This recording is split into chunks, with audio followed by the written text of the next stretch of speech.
শখ করে বছর পাঁচেক আগে বাড়ির ছাদে মাত্র 2টি ড্রাগন ফলের চারা লাগিয়েছিলেন। তখন হয়তো ভাবতেও পারেননি সেই ছোট্ট শখ একদিন তার আয়ের অন্যতম ভরসা হয়ে উঠবে। আজ খানাকুলের কৃষ্ণনগর সংলগ্ন লাঙুলপাড়া বাসস্ট্যান্ড এলাকার বাসিন্দা শেখ শোয়েবুল হোসেন ওরফে বাবুল ড্রাগন ফলের চাষ করে লাভের মুখ দেখছেন। প্রায় 5 বছর আগে একটি নার্সারি থেকে 150 টাকা মূল্যে 2টি ড্রাগন ফলের চারা কিনেছিলেন বাবুল। বাড়ির ছাদে সেই চারা লাগানোর পর গাছে ফল ধরতে শুরু করলে তিনি উৎসাহিত হন। এরপর সেই গাছ থেকেই নতুন চারা তৈরি করে ধীরে ধীরে গাছের সংখ্যা বাড়ান।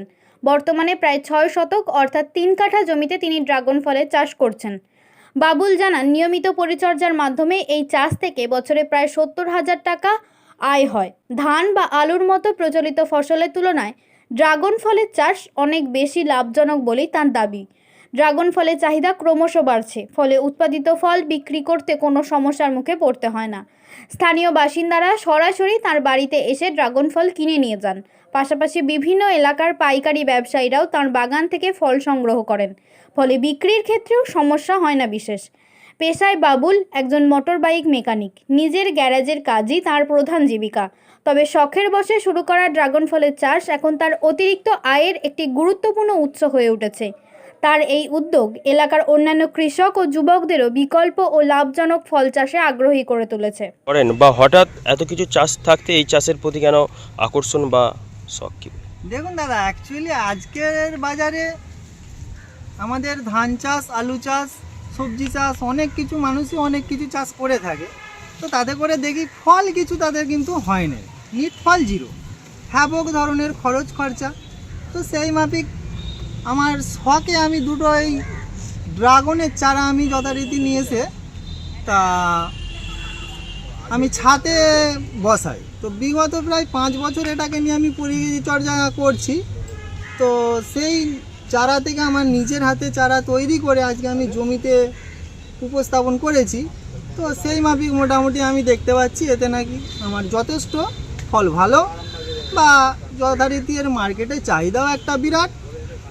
তো সেই মাফিক এটাতে আমি বেশি একটু জোর দিয়েছি। কোথা থেকে চারাগুলো নিয়ে আসেন? আমি দাদা প্রথম এনেছিলাম একটা নার্সারি থেকে। কত টাকা দিয়ে কিনেছিলেন? আমি 1 পিস চারা কিনেছিলাম 150 টাকা থেকে। এখন বর্তমানে কতগুলো গাছ আছে আপনার? আমার গাছে এখন গাছ আছে 320 পিস গাছ আছে। কতটা জমি এরিয়া নিয়ে করেন এই চাষ? এটা টোটালটা আছে আপনার 6 শতকের মধ্যে। আগামী দিনে আরও এটা বাড়াবার পরিকল্পনা আছে। এই যে ফলগুলো বিক্রি কবে করে? বিক্রি যথারীতি যারা যা, আমি বিশেষ প্রচার দাদা কিছু করি না। তো আপনি ধরুন কিনে নিয়ে গেছেন বা আরও অন্য কোনো দাদা কিনে নিয়ে গেছে, সেই প্রচারেই যথারীতি আমার বাড়ি থেকে নেই সব ফল নিয়ে চলে যায়। দোকানদাররা নিয়ে যায় না? হ্যাঁ, দোকানদারের পাশে আমার মার্কেট আছে, তাদেরকে পাইকারি হিসাবেও দেওয়া হয়। কত করে কেজি দেন? না, ওটা দাদা কেজিতে হয় না, এটা আমাদের পিসে বিক্রি হয়। তাও আনুমানিক কত করে পিস বিক্রি? হ্যাঁ, মোটামুটি 80 টাকা 100 টাকা পিসে বিক্রি। অন্যান্য চাষের থেকে কি এই চাষে লাভ দেখতে পাচ্ছেন? যথেষ্ট লাভ।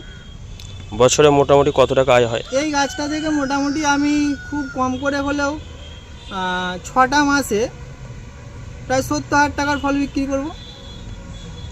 খরচা কি রয়েছে? না, খরচা খুব একটা যে আলু চাষের মতো যে ব্যাপক 25,000 টাকা বিঘেতে একবারে আমি ঢেলে দিলুম, তারপরে আমি তার লাভ অংশ বা দাম হলে আমি তার লাভ পাবো, কিন্তু এখানে সেরকম ধরনের আমার আজকে 5 কেজি সারের প্রয়োজন আছে, আমি গোড়াতে 5 কেজি সার টোটাল গাছটাই দিলাম। তো আমার একটা ওষুধের প্রয়োজন আছে, দেখা গেল ওষুধটার দাম হচ্ছে 120 টাকা, সেই ওষুধটা আমি যথারীতি স্প্রে করলাম। এই রকম খরচ খরচা। কি এই যে সার বা ওষুধ দেওয়ার কোনো নির্ধারিত টাইম রয়েছে? হ্যাঁ, বেশিরভাগ সময় ওষুধ বা সার প্রয়োগ এগুলো হচ্ছে বিকালের সময় দেওয়াটাই ভালো। কেন, মানুষের শরীরেও যেহেতু একটা চামড়া, তাতে কোনো জিনিস একটা লাগা মানে একটা জ্বালাভাব থাকবে, এরও তো একটা শিকড়, তাহলে এরও একটা সাইড এফেক্ট আছে। তো তাতে করে আমার মনে হয় যে এটা বিকালের দিকে স্প্রেগুলো করলে যথেষ্ট ভালো রেজাল্ট পাওয়া যায়। নিজের বাড়ির সামনেই? হ্যাঁ। এছাড়া আর অন্য কিছু চাষ করেন নাকি? না, এছাড়া আমার অন্য কোনো চাষ নেই। পেশা কি আপনার? আমি পেশা একটা 2 হুইলার মেকানিক। নিজস্ব দোকান আছে? হ্যাঁ, নিজস্ব দোকান। তার সাথে এটা শখের সাথে ব্যবসা? তার সঙ্গে এটা আমার শখ। এতে জল কিরমভাবে দেন, মানে প্রতিদিনই কি জল দিতে হয়? না, এতে ক্যাকটাস গাছ জাতীয় গাছ, তো খুব বিরাট যে জল লাগে তার কিন্তু নয়। মানে অন্যান্য ফসলে যেন আলুতে 15 দিন অন্তর আপনাকে দিতেই হবে, এতে কিন্তু সেরকম কিছু ব্যাপার নেই। আপনার এই যে চাষটা করছেন, এই চাষের প্রতি আপনার পরিবার থেকে কতটা সহযোগিতা পান, বা তাদের কি শখ, না, কি মতামত? সবাই খুশি যথারীতি। আমার পুরো ফ্যামিলি ইচ্ছা গেল একটা গাছের ফল কেটে খেলাম, ইচ্ছা গেল একটা আত্মীয় স্বজনকে দিলাম, পাশ দিয়ে রাস্তা মানুষজন দেখেও আকর্ষিত হয় যে না, জিনিসটা খুবই ভালো। মার্কেটে যে এই ফল বিক্রি হয় আর তার সাথে আপনার এই ফলের পার্থক্য কি আছে বলে বুঝতে? অনেক পার্থক্য। মানে অ্যাকচুয়ালি ছোলা খাওয়া, মার্কেটে যে ফলটি পাওয়া যায় সেটা হচ্ছে ছোলা খাওয়া, আর আপনাকে এই মুহূর্তে যদি আমি প্র্যাকটিক্যালি কেটে একটা খাওয়াই, আপনি যদি আগে খেয়ে থাকেন বা এখন খান, দুটোর মধ্যে তফাৎ, মানে কোনোটা মিলবে না। তো এই চাষ করে আপনি লাভের মুখ দেখতে পাচ্ছেন? অবশ্যই। প্রতিদিন এই জমিতে টাইমও তো দিতে হয়? হ্যাঁ, আমি যথারীতি একটা চাষ যখন করেছি তাতে আমার 2 ঘন্টা হলেও একটা সময় দিই, বা আধ ঘন্টা হলেও আমি সময় একটা দিই।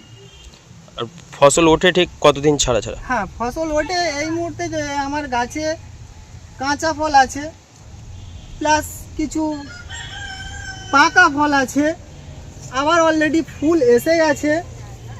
ঠিক আছে, তো এই ফুলটা থেকে ফলে কাটা পর্যন্ত আমার 45 দিন টাইম লাগবে। 45 দিন ছাড়া ছাড়া আপনি ফল? হ্যাঁ, আপনি 45 দিন ছাড়া ছাড়াই ফল পাবো। অলরেডি আমি তাও কত পিস করে পান মোটামুটি? হ্যাঁ, এইটা এখন টোটাল গাছটাতে ফল আছে খুব কম করে হলেও 700-800 ফল আছে। 700-800 পিস তুলে নেওয়ার পর আবারও হ্যাঁ, 45 দিন 700-800 পিস পর? তো তুলতে তুলতে এটা যথারীতি আবার ডেভেলপ হবে। তো আবার 15 দিন, আমি 20 দিন মাঝখানে রেস্ট পেলে তার 20 দিন পর থেকে আবার যথারীতি আমি ফল কাটতে পারবো। এই জায়গাটার নাম কি, যেখানে চাষ করেছেন? Nangulpara bus stand, Krishnanagar, Hooghly.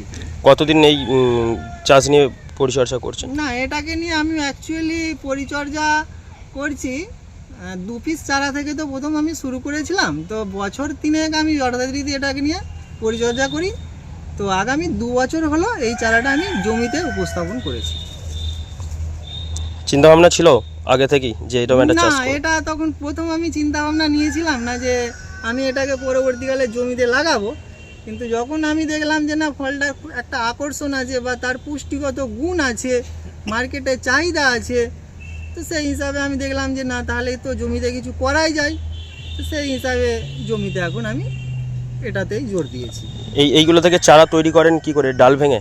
না, এগুলো থেকে ডাল ভেঙে অ্যাকচুয়ালি চারাটা বিশেষ হয় না।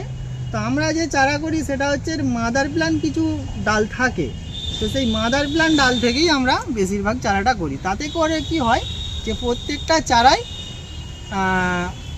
আমার সামনের বছরে ফল আমি পাবো, সেই আশাতেই বা সেই পরিকল্পনাতেই সেই চারাগুলোকে আমরা করি। যেগুলোতে অরিজিনালি ফল আছে, আর যে ডালে কোনো ফল নেই সেই চারাগুলো আমরা করি না, বা কোনো ব্যক্তিকেও আমরা দিই না। ধন্যবাদ। আপনার পরিচয়? আমার পরিচয় শেখ সোহেবুল হোসেন, ব্যাকেটে বাবুল।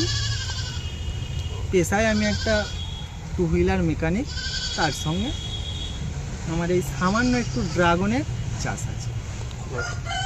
শীততাপ নিয়ন্ত্রিত অত্যাধুনিক রেস্টুরেন্ট ময়ূখ রেস্টুরেন্ট।